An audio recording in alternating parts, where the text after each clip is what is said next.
Hello दोस्तों, मेरा नाम है पुजारी महादेव। आज मैं आप लोगों को जो टॉपिक सिखाने वाला समझाने वाला हूँ, उस टॉपिक का नाम है पार्टनरशिप फाइनल अकाउंट। तो आज हम लोग पार्टनरशिप फाइनल अकाउंट का पहला सम सॉल्व करने वाले हैं कि पार्टनरशिप फाइनल अकाउंट का सम कैसे सॉल्व किया जाता है। ठीक है, तो चलिए शुरू करते हैं। तो क्वेश्चन नंबर 1 लिख के दिया है कि miss Meena and miss Reena are partnership sharing profit and losses in the ratio of 3:2। ठीक है, तो एक पार्टनरशिप बिजनेस में मीना और रीना नाम के दो पार्टनर्स हैं जिनका प्रॉफिट शेयरिंग रेशियो लिख के दिया 3:2। इसका मतलब क्या हुआ कि बिजनेस में जो भी प्रॉफिट होगा, जो भी लॉस होगा, उसको 3:2 के हिसाब से आपस में लोग क्या करेंगे, डिस्ट्रीब्यूट करके लेंगे। From the following trial balance and the adjustment you are required to prepare trading account, profit and loss account and balance sheet statement. तो उन लोगों ने हमें 3 घर बनाने बोला है, मतलब 3 लेजर अकाउंट प्रिपेयर करने के लिए बोला है, trading account, profit and loss account and balance sheet. But हम लोग जब भी पार्टनरशिप फाइनल अकाउंट का सम सॉल्व करेंगे तो 3 घर बना के भी, मतलब 3 लेजर अकाउंट क्रिएट करने के बाद भी हम सम सॉल्व कर सकते हैं। लेकिन हम लोग क्या करेंगे, पार्टनरशिप फाइनल अकाउंट में टोटल 4 घर बनाएंगे। तो सबसे पहला हम लोग बनाएंगे ट्रेडिंग अकाउंट, दूसरा होगा P&L अकाउंट, तीसरा होगा पार्टनर्स कैपिटल अकाउंट और चौथा होगा बैलेंस शीट स्टेटमेंट।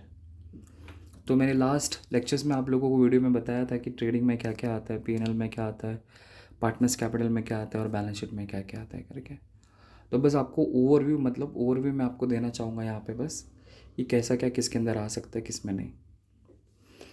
तो ट्रेडिंग अकाउंट में आपको याद रखना है कि फैक्ट्री से रिलेटेड और गुड से रिलेटेड जो भी आइटम रहेगा ना, वो ट्रेडिंग अकाउंट में आता है।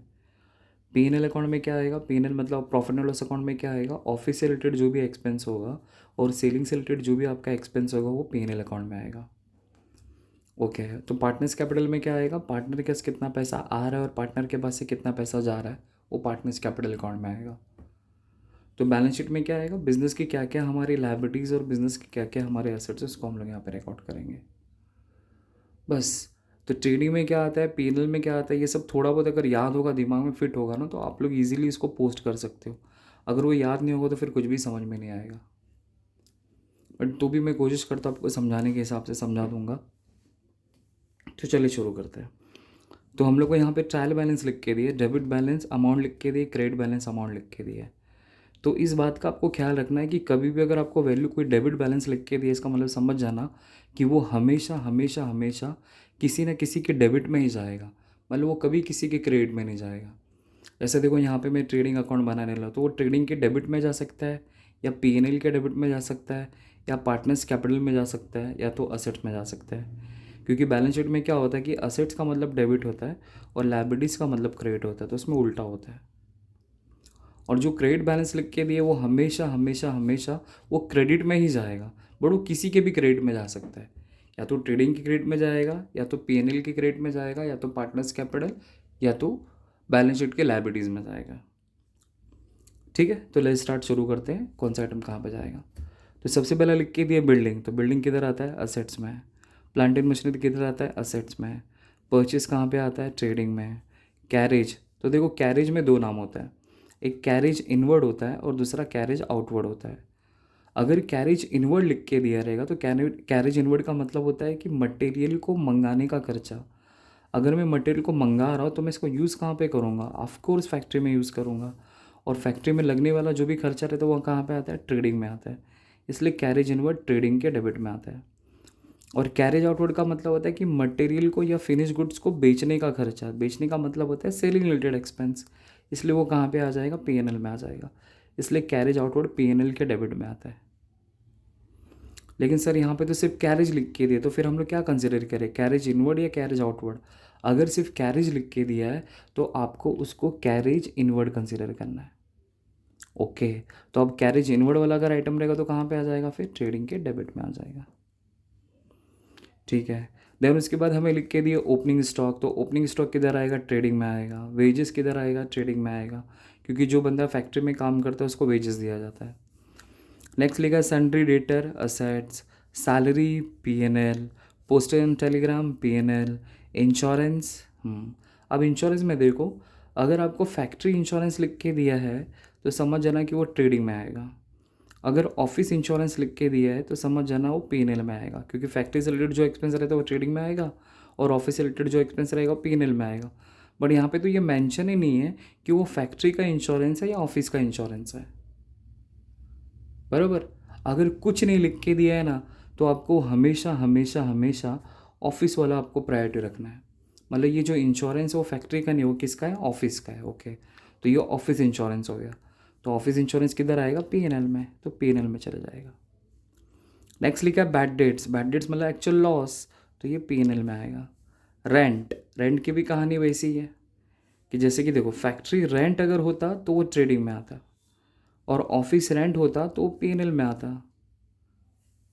अब मैं यहाँ पे डेबिट नहीं लिख रहा हूँ, देखो यहाँ पे डेबिट बैलेंस लिखा, मतलब वो डेबिट में ही जाएगा। बस आप सिर्फ ट्रेडिंग लिख देना, वैल्यू डेबिट में लिखा इसलिए डेबिट में लिख देना। क्रेडिट वाला जो रहेगा वो क्रेडिट में लिख देंगे हम लोग, ऐसा। तो अभी यहाँ पे तो कुछ मेंशन ही नहीं है कि वो फैक्ट्री वाला रेंट है कि ऑफिस वाला रेंट है। अगर कुछ नहीं लिख के दिया तो आपको हमेशा ऑफिस वाले को प्रायोरिटी देनी है। तो इसका मतलब ये ऑफिस रेंट हो गया, और ऑफिस रेंट किधर आता है, P&L में आता है, तो P&L में चला जाएगा। फिर उसके बाद हमें लिख के दिया डिस्काउंट। तो अगर मैंने आप लोगों को P&L अकाउंट सिखाया था तो मैंने आपको वहाँ पे एक वर्डिंग दिया था, CID। C का मतलब होता है कमीशन, I का मतलब होता है इंटरेस्ट, और D का मतलब होता है डिस्काउंट।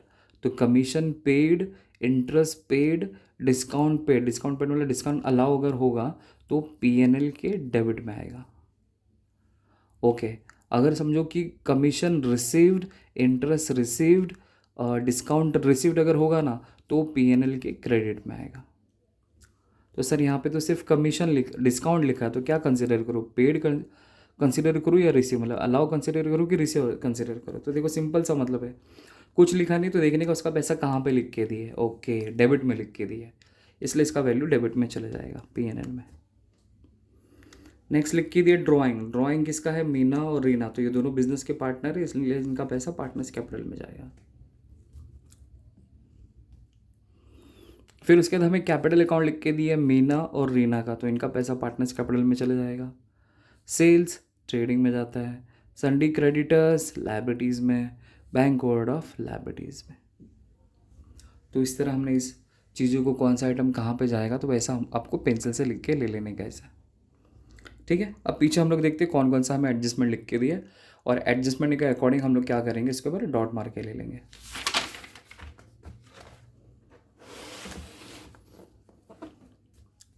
तो देखो ये जो सम आया था मार्च 2014 में आया था, बेसिक सम करा रहा जैसा।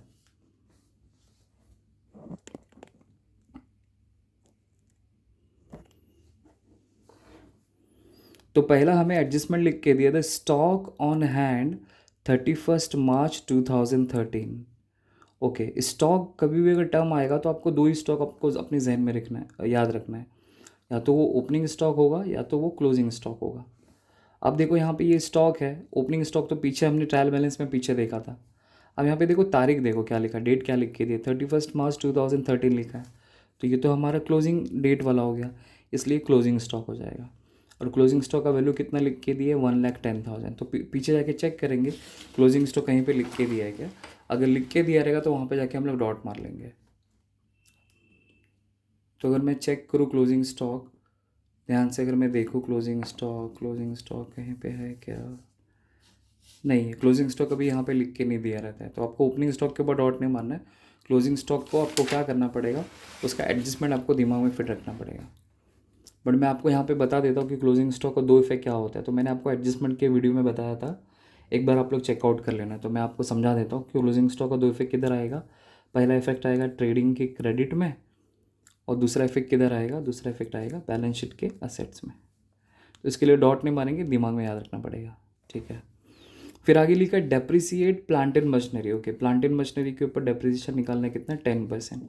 तो पीछे जाके हम लोग एडजस्टमेंट में चेक करेंगे कि प्लांट एंड मशीनरी हमें कहाँ पे लिख के थे, तो देखो यहाँ पे लिख के थे, तो वहाँ पे डॉट मार लेंगे। तो डॉट मारने का हमारा पर्पज़ क्या होगा, या तो इसमें कुछ माइनस करना पड़ेगा या तो इसमें कुछ प्लस करना पड़ेगा, तो इसलिए मैंने यहाँ पे डॉट मार दिया। नेक्स्ट देखो क्या लिख के दिया, नेक्स्ट लिखा है create reserve for doubtful debts at 5% on sundry debtor. Okay, तो सन्डी डेटर के ऊपर मुझे डाउट है कि मुझे मेरा पैसा नहीं मिलने वाला है। कितना पैसा नहीं मिलने वाला है, 5% मुझे पैसा नहीं मिलने वाला है। तो सन्डी डेटर के ऊपर मैं डॉट मारूंगा। तो सन्डी डेटर किधर है, किधर है सन्डी डेटर, तो देखो यहाँ पे, तो यहाँ पे डॉट मार लेंगे। मतलब एक एक एडजस्टमेंट पढ़ने का और डॉट मार के ले लेने का, ताकि फिर कुछ माइनस प्लस करना रहेगा तो मैं आपको बाद में बता दूंगा। फिर लिखा था सैलरी के अंदर इंक्लूड है 2500 as a advance to worker. Okay, तो हमने अपने वर्कर को एडवांस में पेमेंट किया कितना, 2500, जो किसके अंदर इंक्लूड हो गया, सैलरी के अंदर इंक्लूड हो गया। ठीक है, तो सैलरी आपको जहाँ पे भी नज़र आ रहा है उसके ऊपर जाके डॉट मार लेंगे। तो सैलरी किधर है, यहाँ पे, तो यहाँ पे डॉट मार लिया। ठीक है, आगे बढ़ते हैं। आगे नेक्स्ट एंड लास्ट हमें एडजस्टमेंट लिख के दिया, the partners are allow interest 5% on their capitals. तो पार्टनर्स के कैपिटल के ऊपर 5% का इंटरेस्ट उनको मिलने वाला है। तो इसको याद रखने की ज़रूरत है, डॉट नहीं मारेंगे तो भी चलेगा, लेकिन अभी आदत है तो फिर मार लेते हैं, फिर बाद में बताऊंगा आपको क्या करना है। बस हो गया। तो इस तरह आपको क्या करना है, क्वेश्चन पढ़ के डॉट मारना है। ठीक है, अब मैं आपको बताता हूँ कि क्या क्या ड्रॉ करना है, कैसे ड्रॉ करना है। तो देखो ऑलरेडी मैंने यहाँ पे ड्रॉ करके रखा है।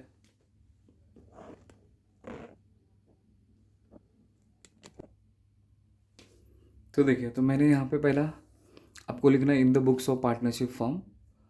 फिर पहला अकाउंट हम लोग प्रिपेयर करेंगे trading account for the year ended 31 मार्च। तो आपको जो डेट लिख के दिया रहेगा वो आपको फॉलो करना है। तो क्वेश्चन में आपको मैं डेट दिखा दूँ, तो हमें डेट यहाँ पे देखो लिख के दिया है 31 मार्च 2013। तो जो यहाँ पे डेट लिख के दिया होगा वो हमें फॉलो करना है। तो मैं यहाँ पे लिख दूंगा 31 मार्च 2013। तो ये आपका particulars rupees rupees, particulars rupees rupees. तो यहाँ पे दो मैंने रुपीज़ का कॉलम बनाया। तो पहला जो कॉलम होगा वो आपका इनर कॉलम होगा, और दूसरा आपका जो कॉलम होगा वो आउटर कॉलम होगा। Particulars rupees rupees, inner column outer column. फिर दूसरी नंबर पे आता है प्रॉफिट एंड लॉस अकाउंट। तो सर आपने तीसरा नंबर यहाँ पे जगह बच गई थी, इसलिए मैंने यहाँ पे इस स्पेस को यूटिलाइज़ कर लिया। बट आपको तो बोर्ड एग्जाम में क्या करना है, हर एक पेज पे एक अलग अलग ही अकाउंट, आपको सेपरेट अकाउंट प्रिपेयर करना है। तो सेकेंड अकाउंट है हमारा profit and loss account for the year ended 31 March 2013। तो सेम उसी तरह जैसा लास्ट टाइम पे फॉर्मेट बनाया था, particulars rupees rupees, particulars rupees rupees. फिर नेक्स्ट मैंने यहाँ पे लिखा है balance sheet statement as on 31 March 2013। Liabilities rupees rupees, assets rupees rupees. और फिर सॉरी ये तो फोर्थ नंबर था, इसको नंबर दे देता हूँ, ये फोर्थ नंबर। और आपका थर्ड नंबर पे यहाँ पे हम लोग अकाउंट प्रिपेयर करेंगे जिसका नाम है partners capital account, particulars partners name, particular partner. तो यहाँ पे दो पार्टनर है, Meena Reena, particulars Meena Reena, debit credit और डेबिट और क्रेडिट यूज़ कर लिया।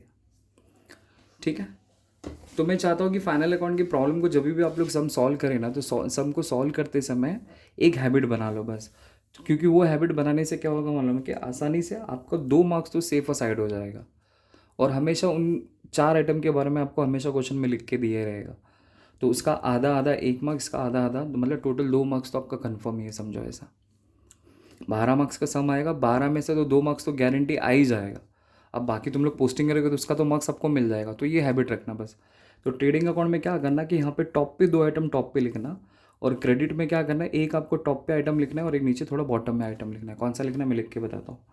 तो सबसे पहले आपको लिखना है ओपनिंग स्टॉक, वो हमेशा आपको टॉप पे लिखना है। मतलब आंसर को प्रेजेंट करने का तरीका है, समझो ऊपर नीचे कैसे भी लिख सकते हैं, लेकिन ज़्यादातर में ऐसा प्रेजेंट डेटा ऐसा प्रेजेंट किया जाता है कि पहले ओपनिंग स्टॉक आता है, फिर बाद में उसके नीचे परचेस आता है, फिर इसमें से माइनस करना रहता है परचेस रिटर्न, अगर लिख के दिया होगा तो। नहीं लिख के दिया तो कोई बात नहीं। फिर उसी तरह क्रेडिट में आपको लिखना है बाय सेल्स। ठीक है, फिर उसी के नीचे हम लोग लिख देंगे माइनस सेल्स रिटर्न। और फिर यहाँ पे फिर थोड़ी सी जगह छोड़ के नीचे बॉटम में आपको लिखना है बाय क्लोजिंग स्टॉक। बस ये 4 आइटम आप लोग कंपलसरी लिख दो, आराम से आपके झोली में 2 मार्क्स आ जाएगा। इसका आधा मार्क्स, इसका आधा, और इसका आधा, और इसका आधा, मतलब 2 मार्क्स कन्फर्म है आपका। ठीक है, फिर अभी क्वेश्चन में जैसा बोला रहेगा उसके अकॉर्डिंगली हम लोग क्या करेंगे, पोस्ट करते हुए जाएंगे। ठीक है, चलिए शुरू करते हैं।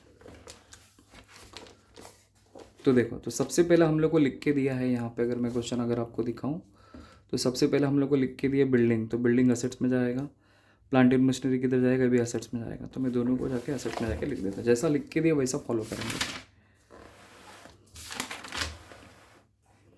तो यहाँ पे मैंने लिखा है असेट्स बनाया है, अब मैं यहाँ पे रिकॉर्ड कर दूंगा बिल्डिंग। और बिल्डिंग का वैल्यू मुझे कितना लिख के दिए 4 लाख रुपीज़। देख लो, आपको दिखा देता हूँ। देखो बिल्डिंग का वैल्यू 4 लाख है, बट देखो उस पर डॉट नहीं है ना, तो जिस पे डॉट रहेगा उसको अंदर वाले कॉलम में लिखा जाता है। बट सर इस पे डॉट नहीं, तो आप तो अंदर ही लिख दिए। तो गलती से अगर आपने लिख दिया रहेगा तो यहाँ पे लाइन मारने का और फिर इसका वैल्यू बाहर ले लेने का, इस तरह भी चलता है। क्योंकि जब टैली करते हो तो ओनली आउटर कॉलम कंसिडर होता है, इनर कॉलम कंसिडर नहीं होता है। तो गलती से अगर आपने वैल्यू अंदर लिखा है तो नीचे लाइन मार के आप उसको बाहर ले लो। ठीक है, चलो नेक्स्ट आइटम देखते हैं क्या लिख के दिया।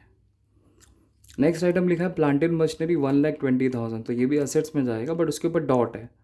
तो जिस पे डॉट रहेगा आपको उसको क्या करना पड़ेगा, इनर कॉलम में रिकॉर्ड करना पड़ेगा।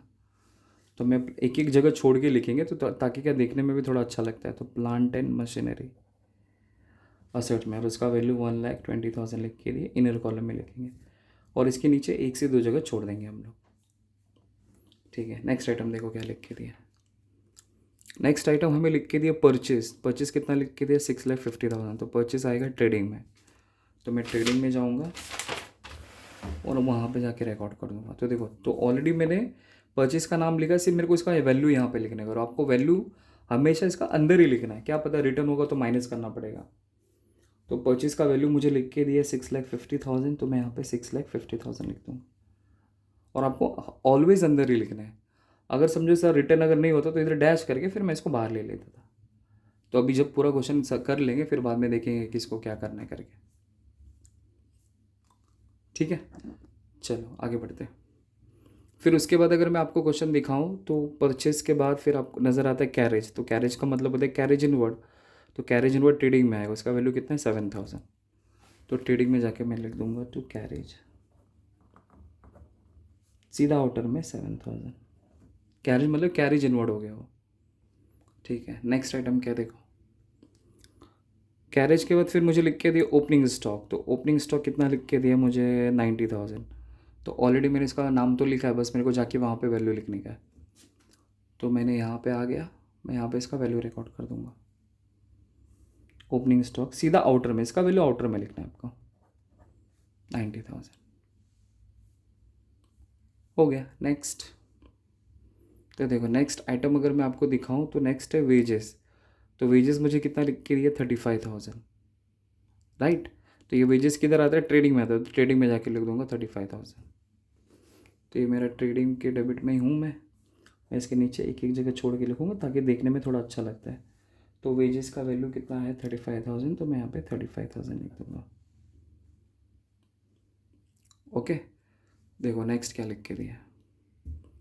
वेजेस के बाद अगर मैं देखूँ तो वेजेस के बाद मुझे नज़र आ रहा है सन्ड्री डेटर। तो सन्ड्री डेटर कितना है 1,50,000 जो असेट्स में आएगा, बट उसके ऊपर डॉट है, बराबर ना। तो मैं सीधा क्या करूँगा, असेट्स में जाऊँगा और वहाँ पे जाके रिकॉर्ड कर दूँगा सन्ड्री डेटर। तो मैंने तो यहाँ पे लिखा, यहाँ पे लिख दूँगा सन्ड्री डेटर 1,50,000 इनर में। सॉरी इधर एक जगह छोड़ना चाहिए था, ठीक है छोड़ा तो है, वो एडजस्ट हो जाएगा। तो मैंने इनर में लिख दिया, फिर 1 से 2 जगह बाद में अपन लिख के एडजस्ट कर लेंगे ऐसा। ओके, नेक्स्ट अगर मैं आपको क्वेश्चन आगे दिखाऊं तो आपको देखो यहाँ पे नज़र आता रहेगा सैलरी। तो सैलरी मुझे कितना दिखाई दे रहा है 28,000। तो सैलरी किधर रहेगा, P&L में, बट उसके ऊपर डॉट है। तो इसका मतलब उसको भी आपको क्या करना पड़ेगा, इनर कॉलम में लिखना पड़ेगा। तो सैलरी में P&L में जाके लिख दूंगा। तो P&L अकाउंट में बना है तो इसमें कोई ऑर्डर नहीं है, आप सीधा लिख सकते हो टू सैलरी, और इनर कॉलम में मैं लिख दूंगा 28,000। ठीक है, नाउ नेक्स्ट आइटम देखते हैं। नेक्स्ट आइटम अगर आप लोग देखेंगे तो पोस्टेज एंड टेलीग्राम में कितना है 4,000। तो ये भी P&L में आएगा। तो एक जगह छोड़ के मैं लिख रहा हूँ, 2 जगह छोड़ा, मैं 2 जगह छोड़ के यहाँ पे लिखूँगा पोस्टेज एंड टेलीग्राम। कितना लिख के दिया है 4,000 सीधा आउटर में, और इनर आपको डैश करना है। ठीक है, नाउ नेक्स्ट। उसके बाद अगर मैं देखूँ तो इंश्योरेंस दिखाई दे रहा है। तो इंश्योरेंस कितना लिख के दिया है मुझे 5,000। तो इंश्योरेंस भी किधर आएगा P&L में। तो P&L में जाके इसको रिकॉर्ड कर दूँगा।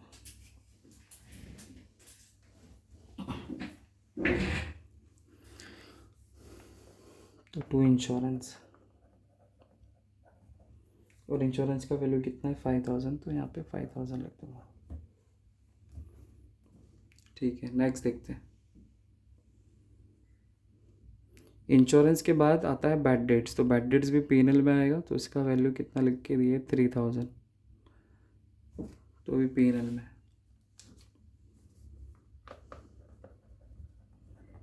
बैड डेट्स, उसका वैल्यू कितना है 3000, तो सीधा 3000। ठीक है, नाउ नेक्स्ट देखो, बैड डेट्स हो गया। अब रेंट, तो रेंट कितना लिख के दिए 4000, तो ये भी किधर आएगा पीएनएल में। बट अगर मैं ध्यान दूँ तो रेंट के ऊपर डॉट नहीं है, तो सीधा सीधा बाहर 4000। ठीक है, नेक्स्ट देखते हैं। फिर डिस्काउंट, कितना लिख के दिया 3000 ना, राइट। तो डिस्काउंट भी किधर आएगा पीएनएल के डेबिट में, क्योंकि इसका वैल्यू आपको डेबिट में लिख के दिया है, तो डिस्काउंट में रिकॉर्ड कर दूंगा 3000। ठीक है, फिर उसके बाद देखो नेक्स्ट क्या है। डिस्काउंट रहता है, ड्राइंग आता है, तो ड्राइंग आएगा मीना और रीना का, तो ये पीसी में जाएगा, मतलब पार्टनर्स कैपिटल में। तो मीना का 10,000 है और रीना का 5,000 है, तो ये पीसी के डेबिट में आएगा। तो मैंने ऑलरेडी पार्टनर्स कैपिटल अकाउंट यहाँ पे बनाया है, तो देखो ये डेबिट साइड और ये क्रेडिट साइड, तो मैं डेबिट में जाके लिख दूंगा टू ड्राइंग अकाउंट, मतलब टू ड्राइंग। तो मीना का कितना है 10,000, तो इसका 10,000 लिख दूंगा और इसका 5,000। काम हो गया।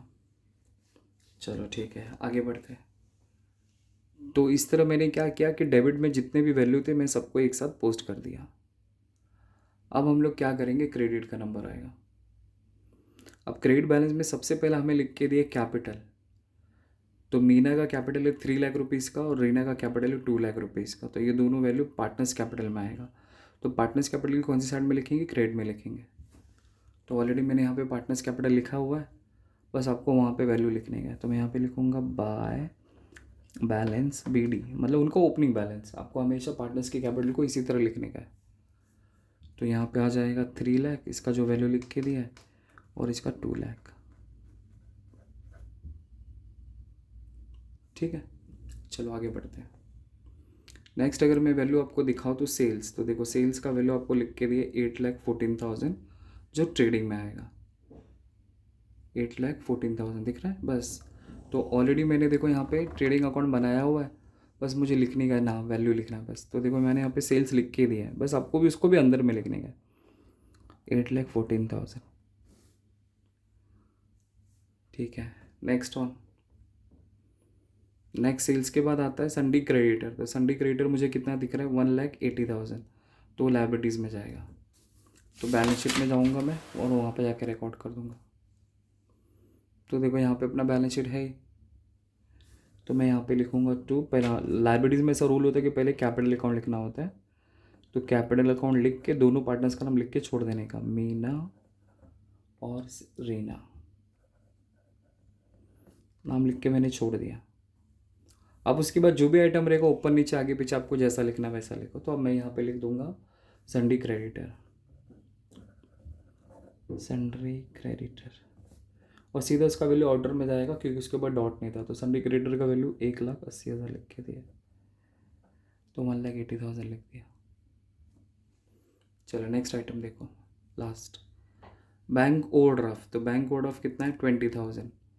तो बैंक ओवरड्राफ्ट भी किधर आता है, बैलेंस शीट में आता है, लायबिलिटीज़ में। तो मैं बैलेंस शीट ऑलरेडी यहाँ पे है, मैं वहाँ पे जाके इसका वैल्यू लिख दूँगा बैंक ओवरड्राफ्ट, और वैल्यू कितना लिख के दिया मुझे 20,000, तो यहाँ पे 20,000 लिख दूँगा। हो गया, तो इस तरह मैंने पोस्ट कर दिया। ठीक है, अब इसके बाद हम लोग क्या करेंगे, एडजस्टमेंट सॉल्व करेंगे।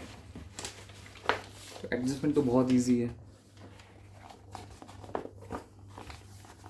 तो देखो पहला एडजस्टमेंट क्या लिख के दिया है,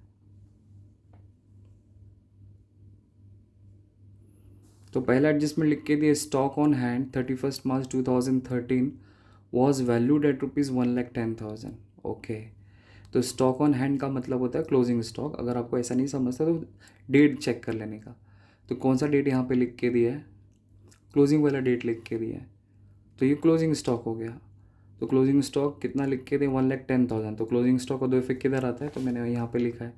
तो पहला आएगा ट्रेडिंग की क्रेडिट में और दूसरा असेट्स में आएगा, बस। तो ऑलरेडी मैंने नाम लिखा हुआ है, वहाँ पे जाके मुझे लिख देना बस। तो देखो ये ट्रेडिंग अकाउंट हो गया आपका, मैंने ऑलरेडी नाम लिखा है। सीधा आपको आउटर में जाके इसका वैल्यू लिख देंगे। तो इसका वैल्यू कितना है, 1,10,000। तो मैं सीधा यहाँ पे फर्स्ट इफेक्ट 1,10,000 लिखूँगा, क्योंकि आपको हर एडजस्टमेंट को दो इफेक्ट देने का। बट आपको समझाने के हिसाब से यहाँ पे मैं नंबरिंग कर रहा हूँ, बट आपको नंबरिंग नहीं करना है ऐसा। 1,10,000 मैंने यहाँ पे रिकॉर्ड कर दिया। अब क्लोजिंग स्टॉक का सेकंड इफेक्ट किधर जाएगा, तो क्लोजिंग स्टॉक का सेकंड इफेक्ट जाता है असेट्स में। तो सीधा मैं असेट्स में जाके रिकॉर्ड कर दूँगा। तो यहाँ पे मैंने बैलेंस शीट बनाया, मैं यहाँ पे सीधा, यहाँ पे तो दो जगह छोड़ना था, तो यहाँ पे लिख दूँगा क्लोजिंग स्टॉक, और सीधा आउटर में आपको वैल्यू लिखने का 1,10,000। और जहाँ पे इनर में नहीं लिखेंगे वहाँ पे आपको डैश करने का है। हो गया इसका दो इफेक्ट, मतलब आपको हर एडजस्टमेंट को दो इफेक्ट देने का। ये आपके अंडरस्टैंडिंग के लिए मैं यहाँ पे 2 लिख रहा हूँ, 1 लिख रहा हूँ, बट आपको लिखना नहीं है, ठीक है। चलो अब हम लोग दूसरा एडजस्टमेंट देखते क्या लिख के दिया। तो देखो दूसरा एडजस्टमेंट हमें क्या लिख के दिया है कि depreciate plant and machinery at 10% per annum. Okay, तो प्लांट एंड मशीनरी के ऊपर मुझे 10% का डेप्रिसिएशन निकालने बोला है। ये तो एकदम बेसिक एडजस्टमेंट है। तो देखो प्लांट एंड मशीनरी यहाँ पे 1,20,000 है। अब इसका मैं 10% निकालता हूँ। तो वर्किंग नोट में करना है, बट मैं यहाँ पे समझाने के हिसाब से मैं यहीं पे कर रहा हूँ, क्योंकि ज़्यादा इसके अंदर कुछ आइटम है नहीं। तो 1,20,000 का 10%, तो 10/100, ठीक है। तो जो जो काट सकते काट दो। तो यहाँ से 1 0 गया, यहाँ से 1 0 गया, यहाँ से 1 0 गया, यहाँ से 1 0, 1 से 1 गया, तो बचा कितना, 12,000। तो 12,000 का आपका डेप्रिसिएशन आ जाएगा। ओके, अब आपको डेप्रिसिएशन का दो इफेक्ट याद रखना है। तो मैंने डेप्रिसिएशन को दो इफेक्ट क्या लिख के दिया मालूम है, अगर एडजस्टमेंट वाली वीडियो में चेक करेंगे तो पहला मैंने लिख के दिया कि असेट में से पहले माइनस किया जाता है, और फिर उसका दूसरा इफेक्ट किधर आता है, पीएनएल के डेबिट में आता है, क्योंकि वो हमारे लिए लॉस होता है, और लॉस हमेशा पीएनएल के डेबिट में आता है। इसलिए मैंने यहाँ पे प्लांट एंड मशीनरी लिखा है। अब सीधा जाके वहाँ पे क्या कर दूँगा, माइनस कर दूँगा, माइनस डेप्रिसिएशन 12,000। तो 1,20,000 में से 12,000 गया, तो आंसर आ जाएगा 1,08,000। ये हो गया फर्स्ट इफेक्ट। अब सेकंड इफेक्ट किधर देना है, पीएनएल के डेबिट में लिखना। तो पीएनएल अकाउंट तो मैंने ऑलरेडी बनाया यहाँ पे। अब मेरे को पीएनएल के डेबिट में जाके लिख देना है उसका वैल्यू। तो मैं यहाँ पे लिखूँगा to depreciation on plant and machinery, और वैल्यू कितना लिखने का, 12,000 लिखने का। बट जो स्कॉलर लोग रहते हैं वो लोग क्या करते हैं मालूम है, माइनस करके जो आंसर आता है ना वो लिखते हैं। वो आपको नहीं करना है। कितना आप माइनस कर रहे हो, कितना आप प्लस कर रहे हो, वही आपको रिकॉर्ड करना है वहाँ पे, इसलिए वहाँ पे आ जाएगा, ठीक है। तो इस तरह हमने डेप्रिसिएशन का दो इफेक्ट कर दिया। चलो अब नेक्स्ट वाला एडजस्टमेंट क्या लिख के दिया देखो। तो नेक्स्ट वाला लिखा है create reserve for doubtful debt. तो रिजर्व फॉर डाउटफुल डेट्स का मतलब होता है आर मेरी दीदी है। आर दीदी का मतलब होता है आरडीडी का मतलब होता है रिजर्व फॉर डाउटफुल डेट्स। तो कितना लिख के दिया, 5% क्रिएट करने बोला ऑन संडे डेटर के ऊपर, ठीक है। तो संडे डेटर के ऊपर, संडे डेटर किधर है मेरा, यहाँ पे देखो 1,50,000 यहाँ पे दिखाई देता रहेगा। इसके ऊपर 5% निकालता हूँ, मैं यहीं पे करता हूँ। तो 1,50,000 आपको नहीं करना है, मैं आपको समझाने के हिसाब से यहाँ पे करके दिखा रहा हूँ बस। तो 0 से 0 गया, 0 से 0 गया, तो 1,500 को 5 से, तो 15 5 ज़ा 75, और ये 2 0 बचा, 7,500 आपका आंसर आ जाएगा, ठीक है। तो ये एडजस्टमेंट वाला कौन सा एडजस्टमेंट था, आरडीडी वाला एडजस्टमेंट था। तो आरडीडी वाला मैंने आपको दो इफेक्ट क्या लिख के दिया मालूम है, कि मैंने आपको लिख के दिया कि डेटर में से माइनस करने का है, और दूसरा पीएनएल के डेबिट में लिखने का है। तो बस अब मैं क्या करूँगा, संडे डेटर मतलब संडे डेटर ही होता है, तो वहाँ पे माइनस कर दो, माइनस आर मेरी दीदी है, शॉर्टकट में लिख सकते हो आप लोग, लिख दिया। तो इसमें से 7,500 में माइनस करूँगा, तो आंसर कितना आएगा, 1,42,500 आंसर आ जाएगा। ये आपका फर्स्ट इफेक्ट हो। मैंने आरडीडी का दो इफेक्ट क्या बताया, डेटर में से आपको माइनस करना, तो मैंने कर दिया। अब दूसरा इफेक्ट आपको कहाँ पर रिकॉर्ड करना है, पीएनएल के डेबिट में। तो पीएनएल के डेबिट में जाऊँगा यहाँ पे, और 2 लिखूँगा, 2 आर मेरी दीदी है, 7,500। अब इसमें और एक तरीका रहता है जो बैड डेट्स में फॉर्मूला अप्लाई करके किया जा सकता है, तो बच्चे लोग को बहुत कन्फ्यूजन होता है। बट आप लोग ऐसा सेपरेटिव भी आंसर लिखेंगे ना तो भी आपका आंसर टैली होएगा। ऐसा अलग से भी लिख सकते हैं और इसमें ऐड करके भी मैं आपको दिखा सकता हूँ, लेकिन वो थोड़ा सा बच्चों को हार्ड पड़ता है, इसलिए मैं उस वे में नहीं सिखा रहा हूँ। डायरेक्टली आपको सेपरेटली मैं यहाँ पे लिख के दिखा रहा हूँ, तो भी हर सिनारियो में आंसर सेम ही आएगा ऐसा। तो ऑलरेडी 7,500 यहाँ पे आ जाएगा। ठीक है, तो इस तरह आपका थर्ड एडजस्टमेंट भी हो गया। अब देखो नेक्स्ट एडजस्टमेंट क्या लिख के दिया। तो बोला the salary includes 2,500 as a advance to worker. Okay, तो सैलरी के अंदर इंक्लूड है, कितना पैसा इंक्लूड है, 2,500। वो भी किस चीज़ का इंक्लूड है, एडवांस टू वर्कर। ओके, मैंने अपने वर्कर को एडवांस पेमेंट किया था 2,500 का, जो सैलरी के अंदर इंक्लूड हो गया। तो देखो ये सैलरी के अंदर इंक्लूड है, तो इंक्लूड मतलब प्लस करना पड़ेगा, बराबर। बट ऐसा सोचना बिल्कुल गलत है, क्योंकि बहुत सारे लोगों के दिमाग में यही चीज़ आता है कि इंक्लूड लिख के दिया है तो प्लस करो। ऐसा नहीं है। इंक्लूड का मतलब क्या है मालूम है, कि गलती से उसके अंदर इंक्लूड हो गया है। यहाँ पे लिख के नहीं दिया है, बट आपको मैं ऐसा बता रहा हूँ कि कभी भी अगर ऐसा लिख के दिया है कि कोई चीज़ किसके अंदर अगर इंक्लूड हो गई है, तो समझ आना कि वो गलती से उसके अंदर इंक्लूड हो गया है। तो उस गलती को सुधारने के लिए आपको क्या करना पड़ेगा, उनमें माइनस करना पड़ेगा। ठीक है, चलो माइनस तो कर लेंगे, लेकिन ये सर एडजस्टमेंट कौन सा है वो इंपॉर्टेंट है। तो देखो, तो सैलरी के अंदर included 2,500 as advance to worker. तो वर्कर को मैंने सैलरी एडवांस में, मतलब एडवांस में पे किया है कितना, 2,500।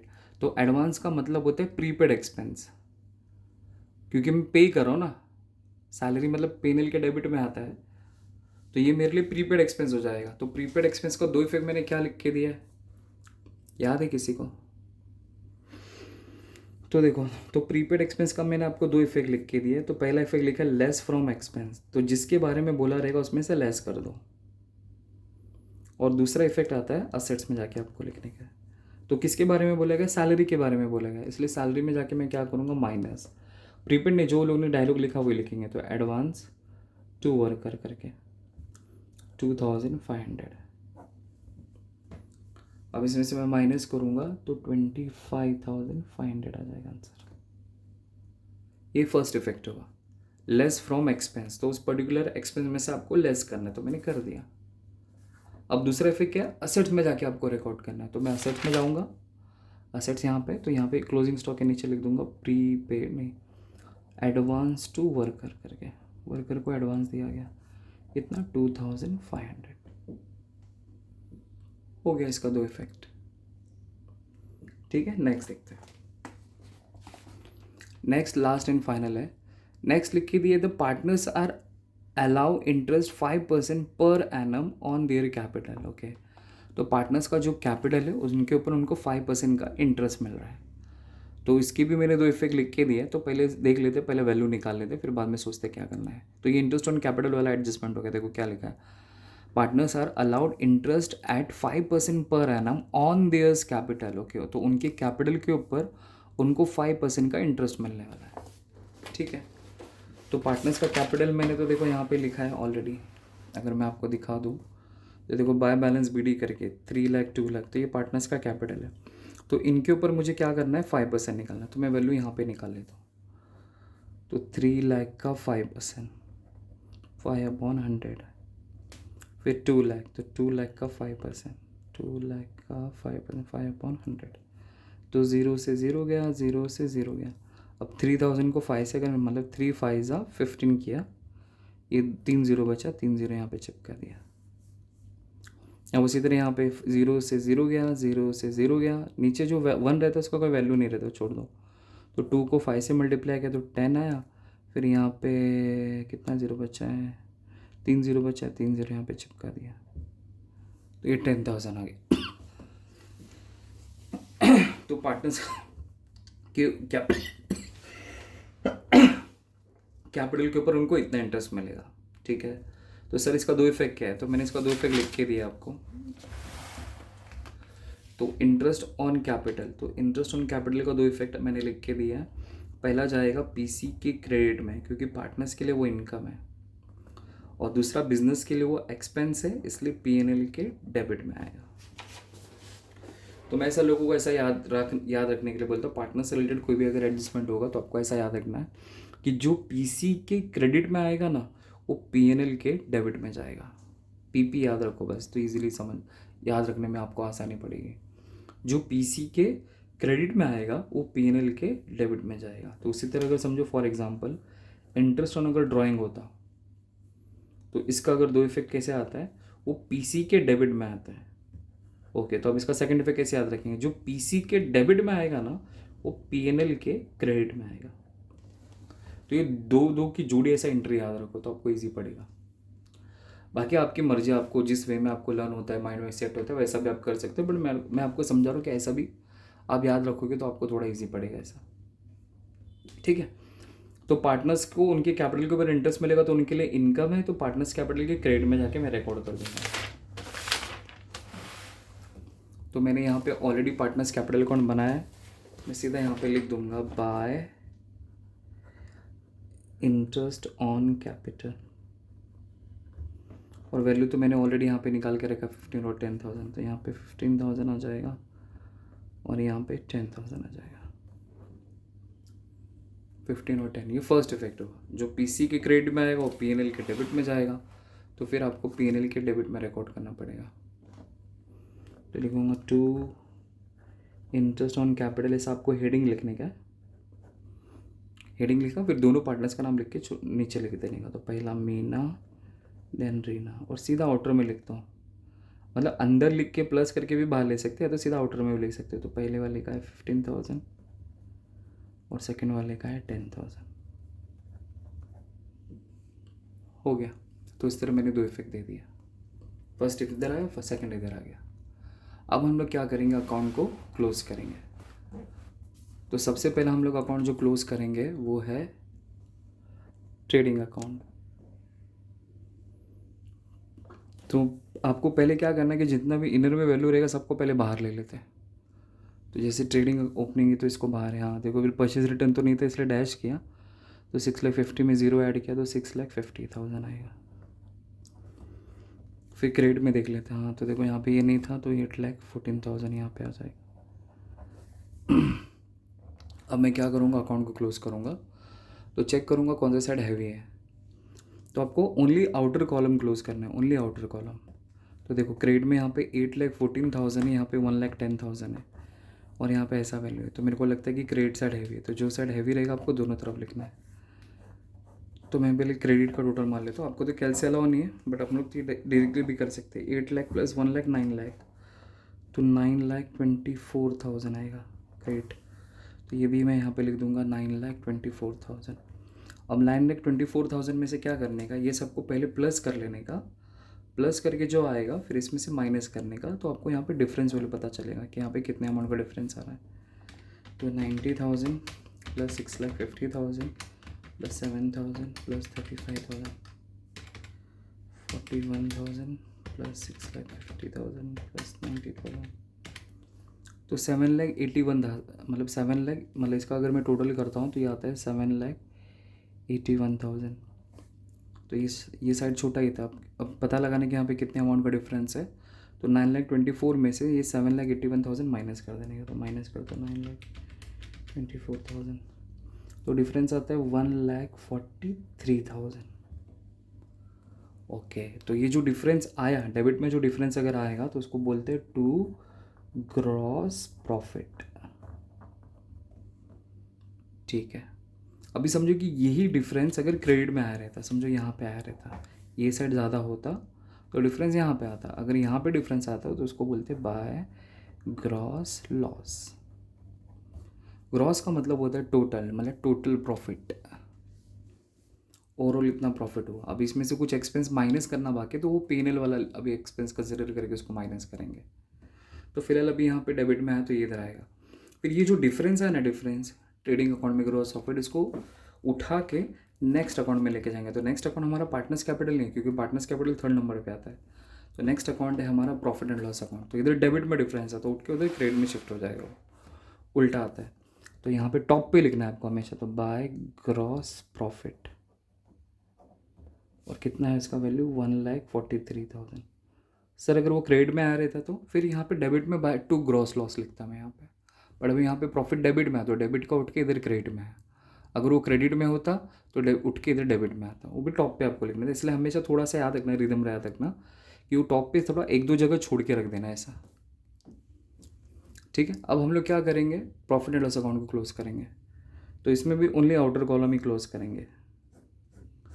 तो उसमें भी देख लेते सबको हमने बाहर ले लिया है कि नहीं। हाँ, ओनली आउटर कॉलम। तो देखो क्रेडिट में 1,43,000 और यहाँ पे देखने से ऐसा लग रहा है कि यहाँ पे वैल्यू कम है, तो ये साइड ज़्यादा है। तो मैं जो साइड ज़्यादा है वो दोनों तरफ लिख देता हूँ। तो यहाँ पे 1,43,000 आ जाएगा, यहाँ पे भी 1,43,000 है। अब 1,43,000 में से ये सबको मैं क्या कर दूंगा, माइनस कर दूंगा। तो मैं पहले सबको प्लस कर लेता हूँ। तो 25,500 plus 4,000 plus 5,000 plus 3,000 plus 4,000 plus 3,000 plus 12,000 plus 7,500 plus ये 15,000 है। 15,000 प्लस 10,000, ये मैं चेक कर लेता हूँ। 25, 4,000, 5,000, 3,000, 4,000, 3,000, 7,500, 15,000, 10,000।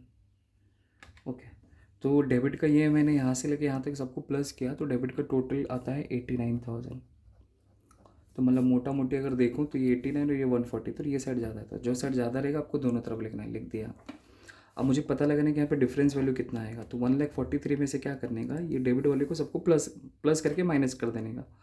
तो ऑलरेडी मैंने यहाँ पे टोटल किया 89,000, तो इसमें से माइनस कर दो, माइनस 1,43,000। तो डिफरेंस आता है 54,000। तो डेबिट में जो डिफरेंस आया उसको बोलते हैं to net profit. Net profit मतलब ये फाइनल प्रॉफिट है। इतना पैसा हम लोग घर पे लेके जा सकते हैं, मतलब घर पे लेके जाओ, बिजनेस में रखो, आपके ऊपर है। अभी सर यही डिफरेंस अगर यहाँ पे क्रेडिट में आ रहता तो फिर मैं यहाँ पे लिखता बाय नेट लॉस। फिर उस केस में क्या होता है, ये साइड ज़्यादा होता और ये साइड कम होता, तो डिफरेंस इधर आता। ठीक है, तो सब आंसर कैरी फॉरवर्ड होगा। तो अभी यहाँ पे डेबिट में है ना, तो डेबिट में उठ के फिर ये थर्ड अकाउंट में आएगा। तो पार्टनर्स कैपिटल का ये डेबिट है क्रेडिट, तो डिफरेंस मेरा जो नेट प्रॉफिट है वो डेबिट में आया तो उठ के इसके क्रेडिट में आएगा। उल्टा काम करना है आपको। तो यहाँ पे मैं लिख दूंगा बाय नेट प्रॉफिट। अब नेट प्रॉफिट जो 54,000 है तो दोनों में 54,000 मत लिख देना। ये टोटल प्रॉफिट 54,000 का हुआ है, वो प्रॉफिट को आपको दोनों में डिस्ट्रीब्यूट करना है, तो उनके रेशो के हिसाब से। तो क्वेश्चन में हम लोग देख लेते हैं कि उनका रेशो क्या लिख के दिया था। तो मैं आपको दिखा दूँ यहाँ पे। तो देखो यहाँ पे लिख के दिए हैं, तो miss Reena and Meena Reena partners sharing profit and losses 3:2। तो 3:2 में आपको क्या करना पड़ेगा, डिस्ट्रीब्यूट करना पड़ेगा। तो बहुत ईजी, कुछ ऐसा हार्ड नहीं है। तो हमारा आंसर है 54। मैं आपको करके दिखाता हूँ, यहाँ पे करता हूँ। तो देखो रेशो आपको लिख के दिया है 3:2। तो 3 और 2 कितना होता है, तो ये 5 हो जाएगा। तो 3/5 2/5, तो 54,000 मेरा आया। 54,000 3/5, फिर देन 54,000 इंटू 2/5, ऐसा लिखने का। अब 5 1 जा 5, राइट, कि एक साथ में 10 ले लो ऐसा।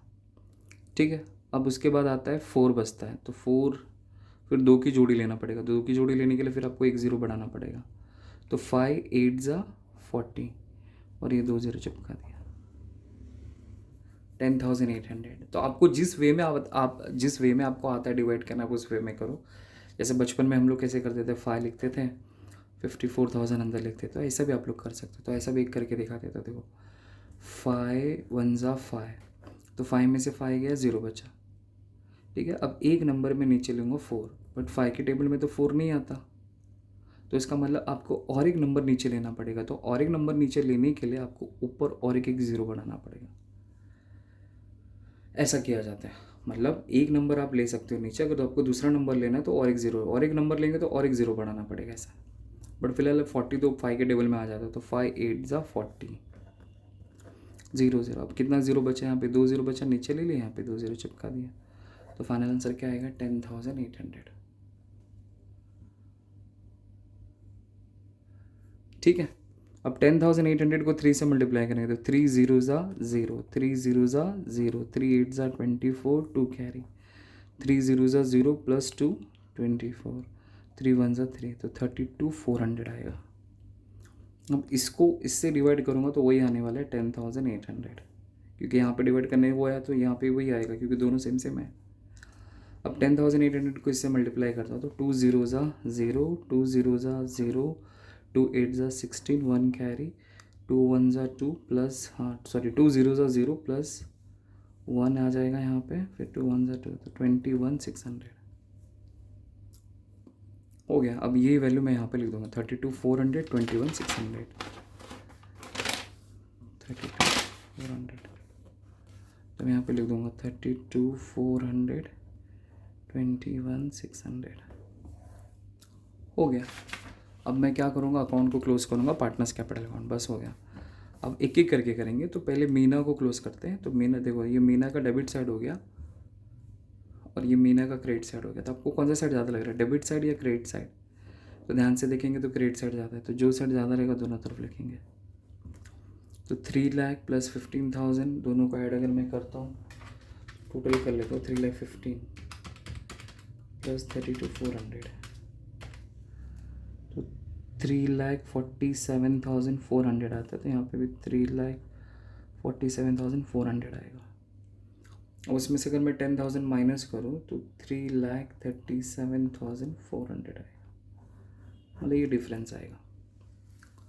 जो साइड हैवी होगा आपको दोनों तरफ लिखना है, इसमें से मैंने इसको माइनस किया तो डिफरेंस इधर आया। आपको हमेशा डिफरेंस निकालना है। अब उसी तरह रीना को क्लोज करूँगा, तो क्या लगता है रीना का डेबिट साइड ज़्यादा लग रहा है कि क्रेडिट साइड? तो देखेंगे तो क्रेडिट साइड ज़्यादा है, तो 2 10, तो इसका मतलब 2,31,600, 2,31,600। अब इसमें से माइनस करूँगा 5,000, तो 5,000 अगर मैं माइनस करूँगा तो 2,26,600 आ जाएगा। 2,31,600, हाँ वही होगा क्या, फिर वो फ़र्क आ जाता है ना 600। अब जो डिफरेंस आया, जैसे जब मैंने अकाउंट ओपन किया था तो BD लिखा था, जब मैं क्लोज करूँगा तो टू बैलेंस CD। फिर ये जो पार्टनर्स का जो कैपिटल का डिफरेंस है, अब इसको मैं क्या करूँगा, लाइबिलिटीज़ में जाके रिकॉर्ड कर दूँगा बस लास्ट। तो 3,37,400 है। तो देखो मैंने यहाँ पे लाइबिलिटीज़ में जगह छोड़ी थी टॉप पे, मीना कॉरेज का। तो दोनों को या तो दोनों को अंदर लिख के बाहर ले लो, या तो सीधा बाहर ले लो। मैं सीधा बाहर ही ले लेता हूँ। तो पहले का है 3,37,400, नेक्स्ट 2,26,600 हो गया। अभी चमत्कार हो जाएगा कि दोनों टोटल सेम सेम आ जाएगा। तो मैं यहाँ पे क्लोज कर दूँ, क्योंकि यहाँ पे डेटा ख़त्म हो जाता है। ओनली आउटर कॉलम, तो सबको बाहर ले लिया, पहले चेक कर लेते हैं, हाँ ले लिए। तो मैं अभी सबको प्लस करता हूँ, प्लस 3,37,400 प्लस 1,80,000 प्लस 20,000, तो डिफरेंस आता है 7,64,000। अब ये भी आंसर चेक करते हैं कि सेम आता है कि नहीं। तो 4 lakh plus 1,08,000 plus 1,42,500 plus 1,10,000 plus 2,500, same total आया नहीं, 7,63,000 आ रहा है। 1,000 का डिफरेंस आ रहा है, एक बार चेक कर लेता क्रॉस। 3,37,400, 2,26,600, 2 लाख, नहीं तो राइट है, 4 लाख, 1,20,000, 1,50,000 माइनस 7,500, सही है, प्लस 2,500 प्लस 10,000, 4 लाख प्लस 1,08,000,